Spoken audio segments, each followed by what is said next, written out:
similar to our previous example where we had an array of letters, I have here also an array of menu items, but I've described them a bit more thoroughly, right? This is my menu of categories, and I just put in literally an emoji here, which you can do, by the way. On Windows, it's Windows key dot, and on Mac there may be some way to do this too. So if I was to decide that, hey, I want a thinking smiley instead of the one I had before, that could be done. You can put emojis in JSON. That's what I wanted to show you. I've also put here a human readable label and the name of this emoji category as defined by the EmojiHub API.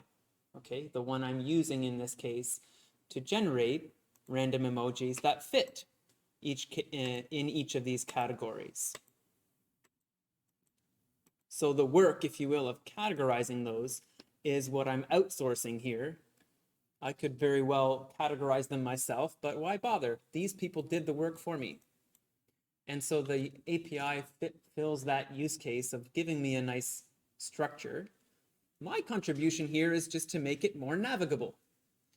And so I took the essence of what I wanted to do, and I contributed, let's say, an exemplar for each one.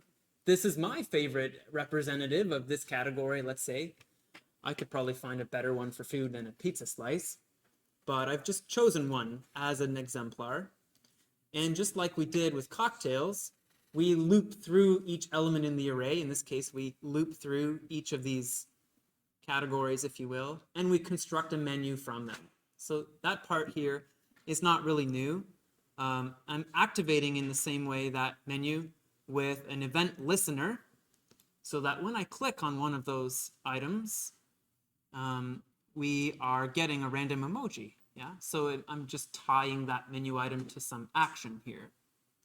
And the fact that that menu item has its own template maybe is what's new. So it's not only content items, but also menu items that can be dynamically built.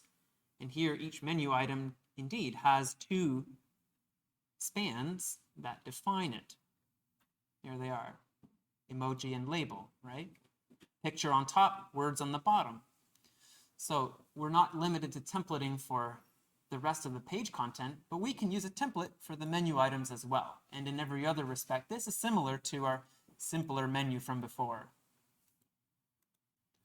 So those emojis, like we did with the cocktails, are fetching from a URL. And this time I didn't use the URL interface. I did construct it as a string.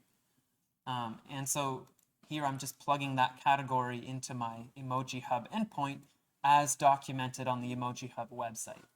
Okay? And the rest of this is maybe a little bit about drilling into the response. If I look at the response in the console, as I've said here we're going to do, let's drill into it and understand how this works.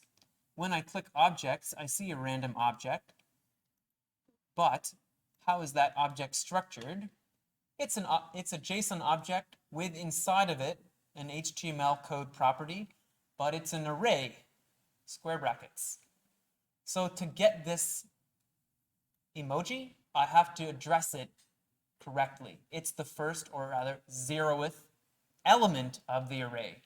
So this is your reminder that traversing JSON data, instead of just being, result.category.name, it might also be something like this, result.html code at element 0, because arrays are not key value pairs, but rather numbered elements. So that's really what we're seeing here.